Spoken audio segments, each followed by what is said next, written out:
Assalamu alaikum warahmatullahi wabarakatuh. Fadraɓe heɓoɓe chaine men Pular Arab on calminama on jurama ñaganama Allah moƴƴere ñague sengol woni lawol ma kadi waɗa yebde bindana men batta abonné chaine he kono hande kasi ka jiɗɗo janggude arab aɗa jokkodirde numéro amin whatsapp e ñawɗo hande garten ko e windana meɗen deftere meɗen chahul kafrawi alal ajrumiya babul afal janggaten hande koko fate golle babul afali wi i'rabuhu kama taqaddam hono no gandirnoɗen babul waɗirte i'rab ni hono noon tan min awjihi sabiqa e jeese gardiɗɗe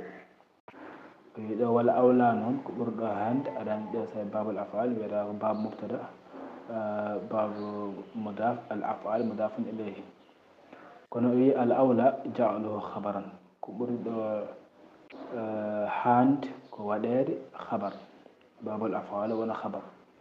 li mubtada in mahdhufin mbanɗa ɗo khabar wonande mubtada mo ganduɗa ko mumtad yoro mbiya haza babul afali ay haza kañum wonata mubtada mumtaɗo wa i'rabu sawaɗum i'rab mbiyata ko ha ko harfu tanbih ذا كان في اسم إشارة مبتدأ مبني على السكون في محل رفع وباب كان يملك خبر المبتدأ المحذوف أي ودرس دونك تقدير هذا باب الأفعال كان مرفوع بالضمة الظاهرة ولا رفع الضم من عندك بين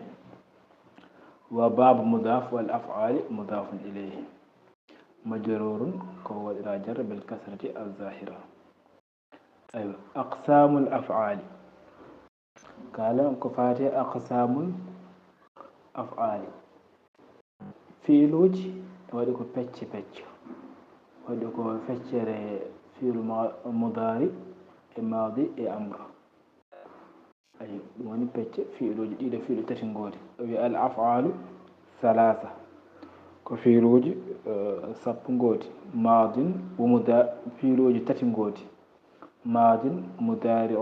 وأمر في الماضي وني في المغنى أو كجوتو قال الجوتو ودام هنجتام قال لنا ودام كأدين ده كانت وني في الماضي ومضارع في الماضي مضارع وني في المغنى غندن في المغنى ود جونيو أو سها غندن كي جنود ود كمتنكو كحاضر كمضارع وأمر في الأمر ونقول جميرانغال يوالي ولا يأتي نقول سوا وديتو من نقول حال تاني نقول سان سوا وديتو جرو كوينو ضرب أنا ضرب في الماضي ضرب وني في يعني كان في قسي يوتي إن جاء أندرت في الماضي وني مبني على الفتح معناه توجور كفتح ضرب أي فتح يضرب كفيل مضارع أي إن جاء كأندر تفيل مضارع رفع كن ودته كرفع سي هدر جكاكين كنون نكد فدر توك غوتل دي الكل ناي ما فدري ما يا كوين يضرب ولا فدر همزه كوين اضرب ولا فدر تا كوين تضرب ولا تضربين ولا فدر نون كوين نضرب أيوة اضرب كان يوني فعل أمر كان مبني على السكون كان يكون اضرب معناه توجور سكر هيكو والجزم سكون ود الأفعال مبتدا مرفوع بالابتداء إعرابه ود الأفعال كان مبتدا مرفوع بالابتداء بدل رفع ابتداء وعلامة رفعه ضمة ظاهرة في آخره ما رفعه كضم بين سكر ثلاثة كيوم خبر المبتدا مرفوع بالابتداء ثلاثة وين خبر وانا مبتدا كيوم كو مرفوع كو بدل رفع بالابتداء مبتدا وعلامة رفعه ضمة ظاهرة في آخره ما رفعه كضم بين سكر ثلاثة أي ماض كيوم بدل من ثلاثة إن ينجين كو بدل وبدل المرفوع مرفوع بدل نون كو على رف كنيم بدل كو رف وعلامة رفعه ضمة مقدرة على الياء ما رفعه قدام مقدرة على الياء مغندك المحذوفة يا ممتاز لالتقاء الساكنين نم حورد سكنات دي سيو حورد سكنات دي كوري عندنا يا ممتاز ماض كنون كرو أصل ماض كماضيون دون أصل ماضيون الياء منونة أي ماضيون منون ونكو غندا ودكو مسجد سكتو ماضيون فاستثقلت الحركة على الياء مانام فيلوجي من حركاتوجي دي تدي ياء فحذفت دم أدن ياء ممتاز جون فالتقى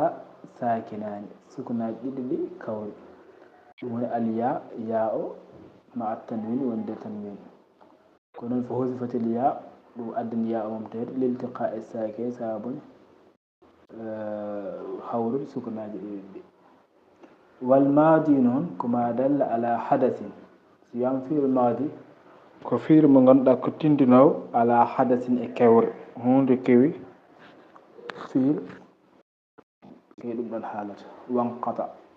كوي هاكسي وعلامته مال مودم نون كأن يقبل تاء التأنيث إن جاء مال في الماضي جب تاء التأنيث كوين ذهبت نحو كوين ضرب تقول ضربت أي ضربت في الماضي ضربت كلمة في الماضي ضربت هند لبي أي ضربت تاء نون ويجت تاء التأنيث تاء مغندا كوريو انت عندت ما وند فاعله كو مؤنث وان هند وإعرابه إعراب بيرا كو ضرب كنيو في الماضي كو في الماضي والتاء تاء نون كعلامة التأنيث كنيو مال التأنيث وهند كنيو وني فاعل مرفوع بالدم كان كون فاعل مغندا بيعرف بالدم ومضارع إن جاء كتشي أفعال والمضارع الواو كحرف عطف واو أو كنم كحرف عطف إن جنجل كون عطف مضارع معطوف على ماض أيوة كمعطوف فعل ماضي أيوة والمعطوف على المرفوع مرفوع فوق ودا عطف كرفع كنم ودا ترفع كنون والمضارع ما دل على حدث يقبل الحال والاستقبال ويا مضارع كو غاندودا ان تندنا كور غاندودا يقبل الحال دلن كور ene jaba o saha gonaɗo wal istiqbal saha paɗe arde fiilo oɗo fiilo o gasani taw omo wawi wonde o saha o woni ke waɗede o suwa gasde taw walla taw mo o waɗe o fuɗɗaka taw ɗum woni alhala wal istiqbal wa alamatuhu maala muɗum ko an yaqbala lam kono jaɓata lam nahu ko wayno lam yadrib ay lam yadrib wona fiyani أي لم كنم وأنا نادى كثير مضارع وأنا نادى في الماضي وأنا نادى في الأمر أي تقول لم يضرب زيد أي زيد فيها فإعرابه إعراب جرى كلام حرف نفي وجزم وقلب يضرب كنم كثير مضارع مجزوم في المضارع عندكو جزمه جزمات أيوه جزم رادون بلم وعلامة جزمه السكون ما لجزمه كسكون وزيد كنيم كو فاعل مرفوع بالضمه كو فاعل مغندا بدأ رفع ضمه كنون وامر من بتشفير كتاتي ان جانغي ما دي مضارع هدو امر وي الامر واو الواو حرف عطف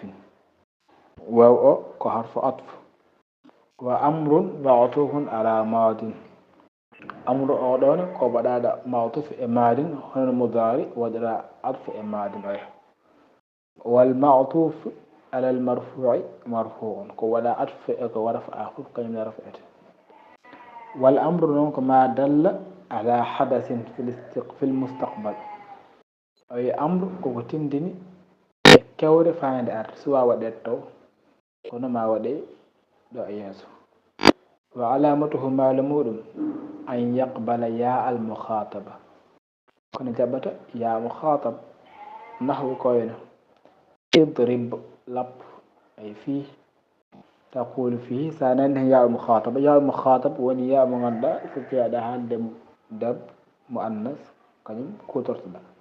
أي اضرب دو غندا يمر دغور كو يفي أما ساوي اضربي يا المخاطب دو غندا كي ويد يا دب في ودا يا ويته يا المخاطب أي اضربي فعل أمر كم كو فعل أمر مبني على حذف النون كو محال يمتر النون والياء فاعل ياء فاعل نحو كوينو يصح رفعه على كونه خبرا لمبتدأ محذوف وذلك نحو أي نحو يصح رفعه إن سل رفع النحو على كونه خبرا لمبتدأ محذوف وانتدم خبر ونند مبتدأ محذوف أي مبتدأ خبر وانتدم خبر ونند مبتدأ محذوف مبتدأ محذوف تقديره ذلك ما ذلك يعني مبتدأ النحو ولا خبر كون ذلك دو أهدر وندكو ممتاز وذلك النحو وإعراب الواو واو والاستئناف ذا اسم إشارة عند جافرت مبتدأ مبني على السكون ما هي كي سكون كان هو كمبتدأ في محل رفع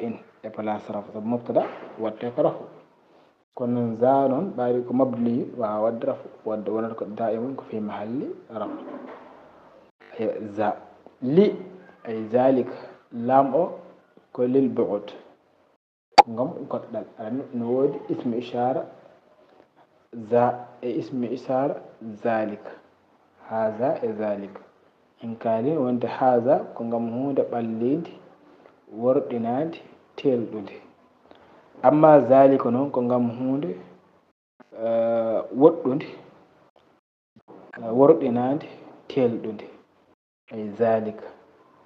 أي لامو كنم أدددم وسيرن ذلك أي ذاك كلامو لامو ويتي اللام للبعد لام البعد والكاف نون كافو كحرف خطاب كانوا كحرف خطاب هنا نبير ذلك سي غوتا كالتا بيدا مذكر بيدا ذلك سي مؤنث بيا ذلك سي كو جمع بيا ذلكم سي كو جمع مؤنث بيا ذلكن ايوه سي كو مثنى بيا ذلكما وهكذا كانوا حرف خطاب نحو كوينو خبر مبتدا مرفوع بالضم ويصح قد نصبه إن سل النصب بركب النحو النان بيدنا كنحو إن سل رفع الدم يهدر عن ذلك ون مبتدا مبتدا محذوف ويهنا نسلري رفع الرد نحو إن سل قد نصب الدم على كونه مفعولا وند مفعول ولند لفعل محذوف توكو فعل محذوف هدرادون أي تقديره هدرادون كو أعني نحو أي ساوي أعني توكو فعل فاعل نحو كما مفعول به ثم دوي إن سالك نسب بردم وإعراب وهذا إعراب بلاكو أعني كما فعل مضارع مرفوع بالضم كو فعل مضارع غندا بدأ رفع ضم مقدرة على الياء ضم غندا هدراك يدويا منع من ظهورها الثقل وانا نيغر نيوم ديالي والفاعل فاعل انو مستتر كو تشودير وجوبا بدل تقديره انا اي انا اعني نحو مفعول به منصوب كان كو نسبات مفعول اذا كو نسبته وعلامة نسبه ما نسبه نون كو الفتحة الظاهرة كو فتحة بين نحو ونحو مضاف نحو كم كو مضاف أيوة وضرب مضاف إليه نحو ضرب مضاف مبني على الفتح في محل جر لأن ضرب بين كنت كو مبني على الفتح في محل جر ويضرب الواو حرف عطف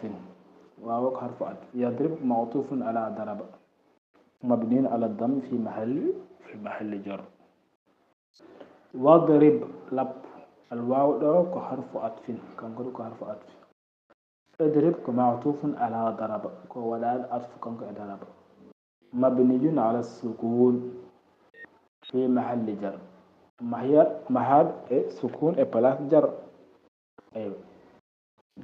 وهذه أيضا أمثلة الأفعال الثلاثة كان ونو يروجي في لوجي تشي في تشي أي دينغوني الماضي في الماضي والمضارع في المضارع والأمر في الأمر على اللف والنشر المرتب أي فإن قلت ساويلا من فإن قلت سي أبي كيف تعرب هذه الأفعال ويهن ديدو في إلوي مدرت إعراب كإعراب الأسماء هن مدرت إعراب أسماء الجوت دي ويدخلها إلى ناته الجر جر إلى ناته ويدخلها جر تو جر ناته مع أنه ممنوع منها إلى أن في الكلم وناد جر وناد في أي سبب بين جر خاص للأسماء جزم كذا خاص للأفعال أيوة قلت بها هي أسماء معناه إن باعتبار لفظها التذكير لفظ جمج معناه كان كل اسم التذكير لفظه كاسم اسم فعل ماضي اسم فعل مضارع اسم فعل أمر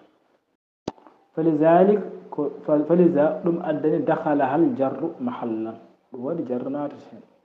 التذكير كان كل اسم باعتبار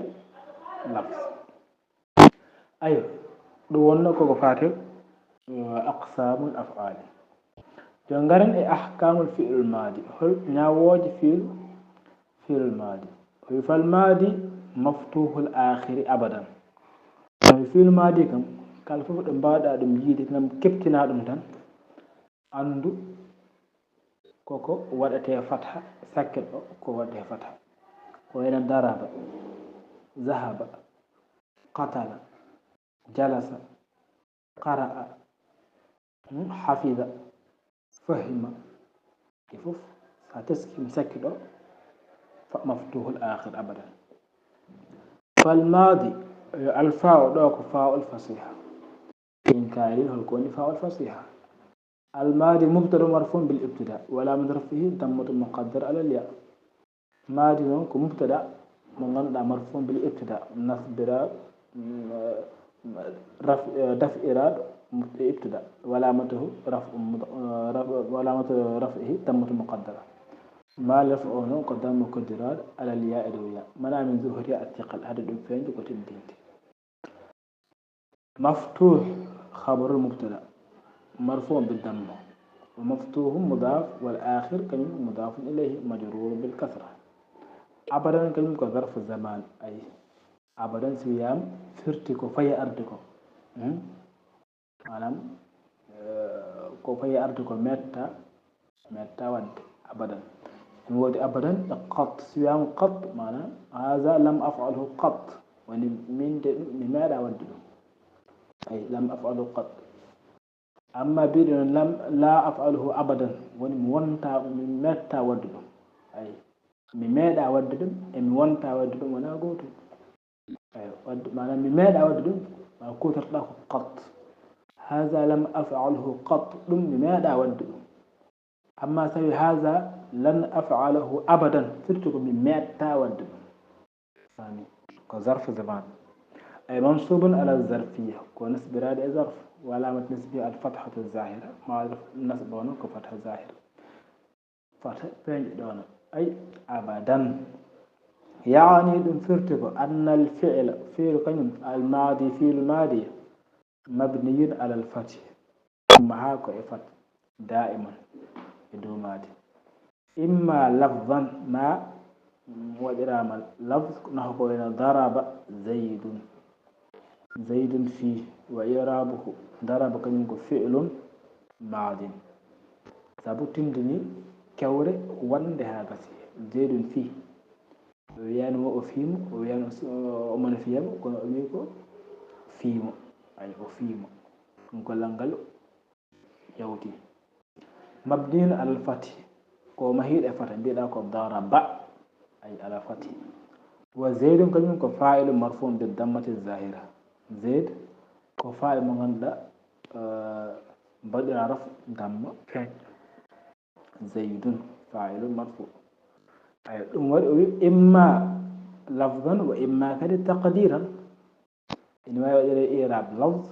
hono on ɗon mo jawtuɗo ɗo imma taqdir ina wawi kadi lafdu wasifeje waɗam waɗa hoddire ɗon tan lit ta'azzur sabun gantingol nahu koyno fa alqa musa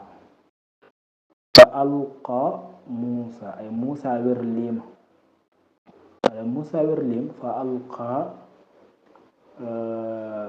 باو كفيل مادي كون هول فاتكو وول اتينان بين كفيل مادي كن دائما مفتوح الآخر دو إنجان وند فتا إن فيميدو يدم بامتنا الإعرابه ألقى كفيل مادي كفيل مادي من عندك مبني على فتح مقدر على الألف أيكم محير فتح قدر دو ألف أي منع من ظهور التعذر هاي فتح فين جنون كغانتين كل موسى كان يموني فاعل مرفوع موسى كان يكون فاعل مرفوع ولا مترفعه كد كرف ضمة مقدر على الألف أي ضمة مقدرة على الألف مع منع من ظهور التعذر كان كوني هاد من فين التعذر أيوة هذا كان يفوف مقدر بودوي إما مقدرا وإما تقديرا للمناسبة إن وايك يودي التقدير يكتعذر إن واي ودي التقدير للمناسبة نحن ضربوا أيوة ضربوا وإعرابه بيداكو فعل ماض فعل ماضي إذن ضربوا دو بيد مبني على الفتح كل دو كتك إن جاء الفتح فتح مبني على فتح مقدر على آخره أنا مدو ضربوا كو محي فتح قدر على سكت مكو كنا منع من ظهورها أولا فتح هيد فيند كو اشتغال المحل بحركة المناسبة وانا كو سوكلير دي بلاسي مثل جرندل ngal mum jaadungal mum sabu eɗen nganndi waaw yaadata heen ko dammu ɗo ɗo mbiɗen darabu wal waaw fa'ilu mabni ala sukun waaw o noon ko fa'il mo ngannduɗa mahiɗo e sukun fi mahalli raf place raf sabu ɗum ko fa'il ede fa'il fonno waɗede ko raf kono noon kanko woni kay fi mahalli raf ede kanko woni fa'il mahiɗo e dow sukun وإنما كانت حركة مناسبة لأن الواو لا يناسبها إلا ضم ما قبلها أي سايد وني حركة مناسبة ɗum waɗi ɗum ko waaw o لأن الواو لا يناسبها yerondirta e muɗum wawa yaadude e muɗum so wona dammu ma qablaha wona ko arti ɗum ko damme ay dara bu a wawi wiide daraba a fata mbiya kadi waaw dara manam waaw a fodde fatha ayo a wiide dara bu a wawi wiide dara biu sellata wadde mbiyata ko dara bu sabu ɗum woni munasaba o aywa wa imma taqdiran karahata tawali arba'i mutaharrikat fi'lu madi kadi ina wawi maheede hoddire maheede e fata kono hoddire ɗon fata hoddire ɗon sawabune añeede masenayi ndeggodira masenayi mbasa reggodirde mbaɗe taqdir karahata tawali nahu ko wayno darabtu ay bi sukunil ba'i darabtu dandi darabtu mi fi aɗa ɗo ko fi'lu madi mi fi han pari ete en jiyam ɗo darabo ina waɗi mabni ala fati holko saabi ɗum ete mbiyɗen ko daraba kam maftuhul akhir abada o yiɗo ko taqdir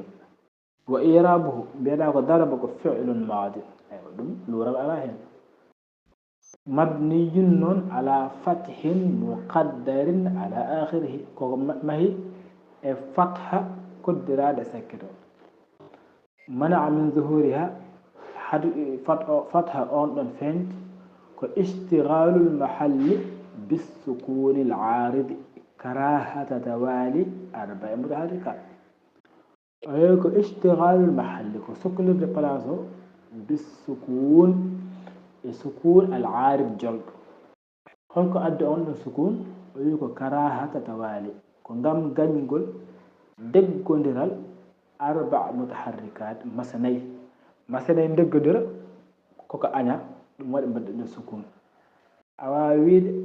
darabatu ayɗa masanay darabatu ay masanay doggodiri ɗum noon ina aña ɗum waɗi ba o suknede wasa masanay mbasa reggodir tan mbiya darabtu ay wasa wonde 4 متحركات متوالية أيوة فيما هو كالكلمة الواحدة والتاء فاعل أيوة ما ɗo cikkanama ɗo ko ɗum helmet woterto ɗo noon ko ta o woni fa'il darabo kañum woni fi'il maadi aywa ɗum wonno ko fati ko wonno ahkamu fi'il maadi yo ngaren e ahkam fi'il amr ñawoje fi'il amr wal amru majzumun abadan aɗen mbiyen ɗen ko fatha مفتوح الآخر أبدا أمر كدي كو مجزوم أبدا والأمر الواو حرف عطف وأمر نون دائما كوكو جزمته سكرو كوكو جزمته ونسكن وقت الواو حرف عطف واو حرف عطف ويصح أن تكون الاستئناف يعني واو كدي إن سلك الحرف واو والاستئناف أيوة الأمر مبتدأ لو أمره مبتدأ مرفوع بالابتداء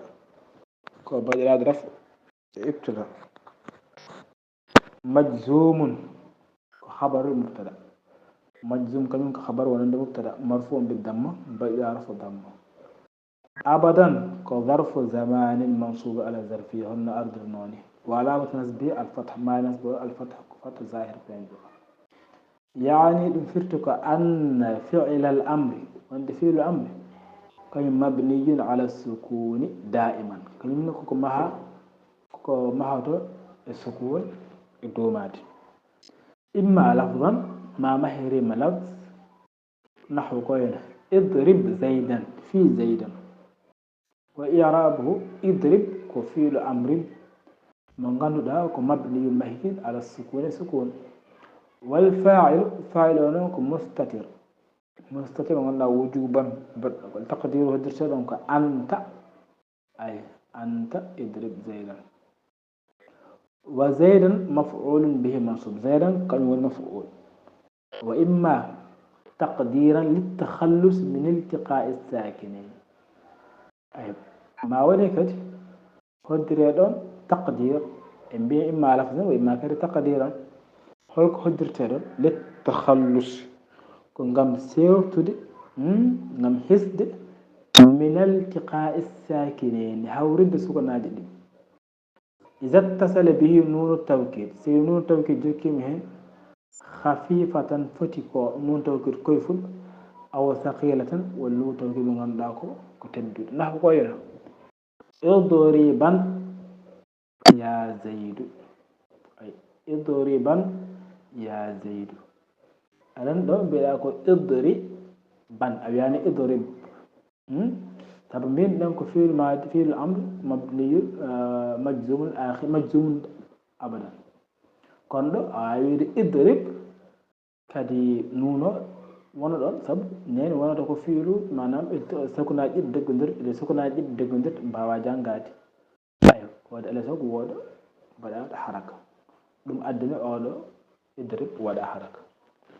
ay idrib ya zaid wala idriban ya zaid ayo idriban ya zaid lafu an zaid بفتح الباء الموحدة أي دو كابر فتح باء وني idriban وإيرابه فرود إيران بينه اضرب فعل أمر مبني على سكون اضرب فعل أمر مبني على السكون كون سكونه مقدر على آخره كو هدرك سكتي من كو منا مظهرها حد فعل اشتغال المحل سوق للبلاصة بالفتح العارض فتح جل لالتقاء الساكنين محور سكونات لو الفاعل مستتر وجوبا فاعله كشودير وتقديره أنت أي اضربا يا زيد والنون نون للتوكيد أي اضربا للتوكيد يا زيد يا حرف نداء أنا حرف إيه ونقول ترى إيه ونقول هي ما كان يا زيد هي ما زيد أي يا ونقول نفر زيد كم منادا كم ونقول نداكو أي مبني على الدم كم مع دم في محل نصب بلاس نصب أو اتصل به نون النسوة ولا نون النسوة جوكوه نحو كوين اضربنا يا هنداد هي من هنداج أن لبه وإيراب كإيراب ما قبله ويدون كون قد إيراب أرجل كوني اضربنا يا هنداد إلا أن النون سنعطوا نون أولا اضربنا هنا ضمير النسوة كو ضمير راو ولرت وند فيوبه كو راوبه أي فاعل مبني على السكون كو فاعل من هذا السكون في محل رفع بلا رفع بخلافها فيما قبلها أي نوت ندري كو أرجنا دمكو فإنها كان للتوكيد كو كم توكيد كما علمت هنا نغندر داني أي اضربن أي اضربن ولا غوتم اضربن يا زيد نون أن كو نون التوكيد أما اضربن نون كنون نسبة وهذا ضمن إن كان صحيح الآخر ستيرو فيه كصحيح الآخر أيوة ولم يكن من الأفعال الخمسة توكدي ونان أفعال الخمسة لأن ناوي الكالتن دو ياتو فيه لو كصحيح الآخر إن جنگي كون صحيح الآخر وانا من سكتو سكتراك ألف سكتراك واو سكتراك ياء ويقول بيات صحيح الآخر ولم يكن من الأفعال الخمس وانا أفعال الخمس معناه كوين يضربون تضربون أيوة يضربان تضربان تضربين دي منو بيت أفعال الخمسة فإن كان معطلا ويسيق معطل وانا صحيح الآخر كمعطل أي آخره حرف علة معناه مسكر إن ود حرف علة فإنه يبنى على حذف حرف العلة أن فيل ما هتي كيما متى حرف علة له كوينه اخشى ودعو ورمي أي اخشى ونوك يخشى يخشى حرف ألم تكترك ألف ود تدوالهم في الأمر بيرك اخشى أي اخشى ربك هو الجامع فاني ودعو أي ودعو ونوك يدعو حرف ألم من واو يدعو جون سي تدوالهم في الأمر بيرك ادعو أي ادعو ربك ند جامع ادعو أيضا كحرف ال مهيد في الأمر مهيد حذف حرف ال ورمي ورمي أي ارمي وني ورله ونوك يرمي حرف ال يعني جون سي ودي في الأمر أمام تحذف حرف الأنبياء ارمي ورله ارمي القرة ورله بل وإعراب اخشى كفي الأمر مبني على حذف العلة على حذف الألف والحرف ال يخشى والفتحة قبلها دليل عليها فتحة نون كنون دليل وندكم ممتع نونكو كألف تبو الألف يناسبها الفتحة كنون والفاعل مستتر وجوبا تقديره أنت أي اخشى أنت كنون ودعو الواو واو كحرف عطف ادعو كفي الأمر في الأمر كل اليمرار غلغندو دا مبني على حذف الواو مهير امام الواو والضمة قبلها دليل عليها أدني أن أمدر نون كواو مطار فابن كدم كون نون أدعو تر الواو يناسبها الضمة الفاعل ضمير فاعل قل لغلغلو كو ضمير من مستتر وجوبا تقديره هدرت دونك أنت أي ادعو أنت ورمي الواو دونك حرف عطف كحرف عطف إذن كلمة فعل أمر مبني على حذف الياء والكسرة كسرة أو قبلها كسرة وكان يسمعك كلمة دليل عليها دليل على وانتك ممتع كيا والفاعل ضمير مستتر فاعل كضمير من داشوري وجوبا تبدل تقديره أنت أو كان من الأفعال الخمسة ولا لا تفعل أمر كأفعال الخمسة نحو كوين فإنه يبنى على حذف النون غانسان في الأمر أن مهاتو كي ممتد نون نحو كوين إفعل أي إفعل ونوك يفعلاني جوني إفعل نقول دي أي دو ممتد نون وفعلوا أي إفعلوا ونوك يفعلون جوني ممتد نون بها إفعلوا نقول دي أنون كنون إفعلي ونوك تفعلين أي تفعلين وانت إفعلي يا مخاطبة نقول الآن دبو وإيرابه إيراب براكو إفعل في الأمر مبني على حذف النون في الأمر غنى مهيد حذف النون والألف ألف ونون فاعل كمان فاعل وفعلوا نقول له الواو حرف عطف واو حرف عطف إفعلوا كفي الأمر وغنى مبني على حذف النون مهيد ممتد النون والواو فاعل واو ونر فاعل وفعلي الواو كلمة حرف عطف إفعلي كفي الأمر مبني على حذف النون والياء فاعل ياء ونر فاعل والحاصل جنتو دندي وند أن فعل الأمر كلمة يبنى على ما يجزم به المضارع منه سيدي فهمت معنى فعل المضارع نجزمرتين كونون فعل الأمر مهرتين أن فعل الأمر يبنى على ما يجزم به المضارع منه أي سيدي فهمت جدا بيلا مثلا اضربي تضربين سايو ناني هن جزم بيا لم تضربي ود سايت دون لامو ناني هم الف بيا اضربي اي لم تفعل بيا افعل لم تفعلوا بيا افعلوا كل غور فإن كان مضارع يجزم بالسكون سي مضارع جزمته بالسكون نون كيضرب كون يضرب تقول فيه لم يضرب أي فإن الأمر منه أمر براكو كذلك يبنى على السكون لا اضرب معنى فعل المضارع سافان فعل المضارع أفهم فعل الأمر أي جزم يربي أي سبب لم يضرب فعل المضارع جون سايدي وقت لم يضرب سايدي وقت فعل الأمر هل نبتا أمام تياء لام أو ممتنا دون ألف بيا اضرب لم يضرب اضرب أفهمي لم تضربي اضربي لم تضربا اضربا أيوة هكذا نحو إذا وإن كان مضارع يلزم بالحذف في مضارع جزم لك حذف نحو لم يخشى ولم يدعو ولم يرمي ولم يفعل ولم يفعل ولم تفعل يكون فإن الأمر منه كذلك أمره كذلك كلون تبدل سالم يبنى على الحذف إنما هي حذف تقول اخشى وادعو ورمي وافعل وافعل وتقدم إيرابه ودم دونون إيراب مودم إن كاليد وإعراب ذلك وتقدم إعراب ذلك وعلى ذلك قول أبي رفعت المشهور لأبي رفعت والأمر مبني على ما يجزم به مضارعه يا من يفهم والأمر في الأمر مبني مهيتا على ما يجزم به مضارعه كنغدا مضارع مول إن جزمر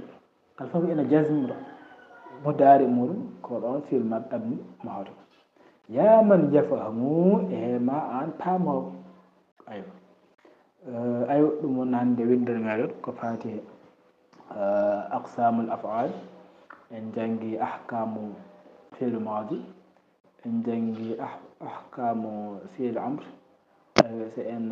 نغرتي نغرن أحكام في المضارع لو نكو كان كبري يعني هذا سيد كان كو معرب